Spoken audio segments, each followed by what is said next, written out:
misalkan gue ngerekordnya dan ada beberapa suara-suara yang mengganggu, tapi kalian nggak usah terlalu peduliin dan ya cuman tonton aja videonya.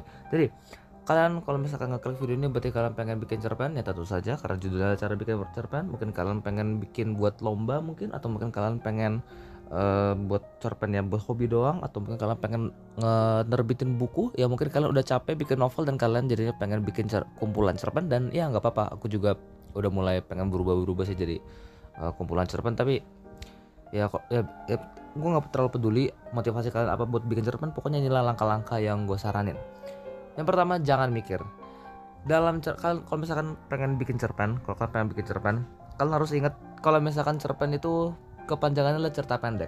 Cerpen itu pendek, jadi kalian gak usah pikir tentang plot, Chekhov's gun, atau jutaan subplot, atau hal-hal yang kompleks. Ya mungkin boleh beberapa, tapi ya sedikit-sedikit aja. Jangan terlalu kayak dikembangin sampai jadi novel gitu loh. Kalian harus targetin kalian tuh beneran pengen bikin cerpen atau bikin novel. Kalau misalkan kalian kayak ngembangin, kan masukin satu persatu, bikin subplot yang banyak, bikin kayak plot yang kompleks banget, nanti tau-taunya bakal mengembang dan membalon jadi novel gitu loh. Dan pokoknya kalau misalnya kalian bikin cerpen, kalian harus pentingin karakter dan prosanya. Karakternya itu ya ada beberapa batasannya juga. Itu yang pertama, jangan terlalu banyak.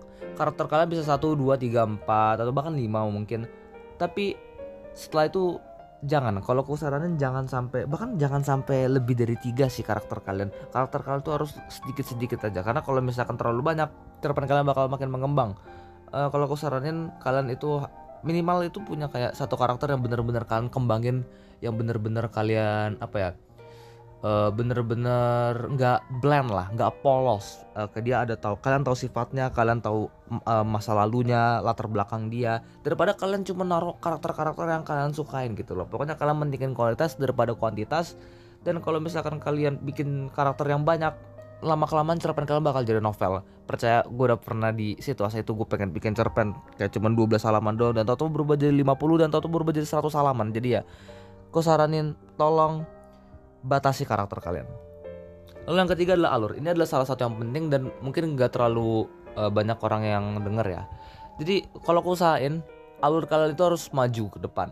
Kalau aku saranin cuma kayak maju aja. Nggak usah terlalu banyak mundur, nggak usah terlalu banyak flashback atau kayak cerita masa lalu gitu. Mungkin ada beberapa, sekali 2 kali mungkin. Tapi kalau misalnya kalian maju mundur, itu bakal bikin pembaca kalian bingung gitu loh.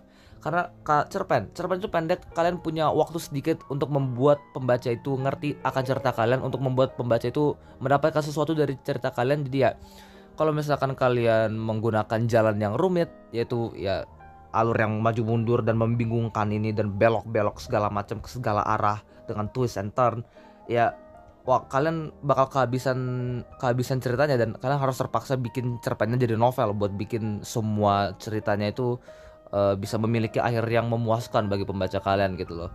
Jadi ya gue saranin ya kalian usahain alurnya itu depan aja gitu loh. Nah, lalu yang terakhir adalah tentang revisi.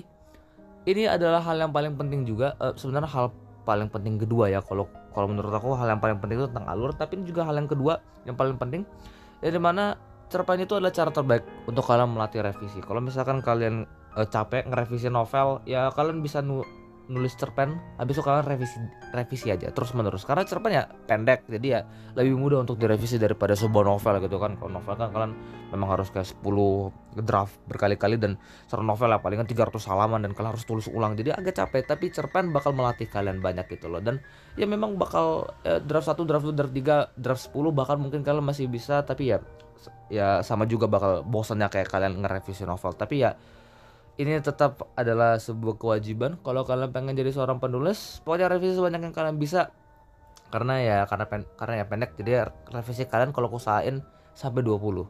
Kalau misalkan kalian benar-benar sanggup ya, kalau misalkan kalian benar-benar niat banget buat cerpen ini bagus gitu ya, kalian kalau aku saranin revisi 20 kali sih. Tapi ya kalau gue sih nggak terlalu banyak revisi ya. Kalau misalkan cerpen ya gue tinggal tulis aja sekali, terus gue revisi 5 kali, terus udah selesai gitu aja sih.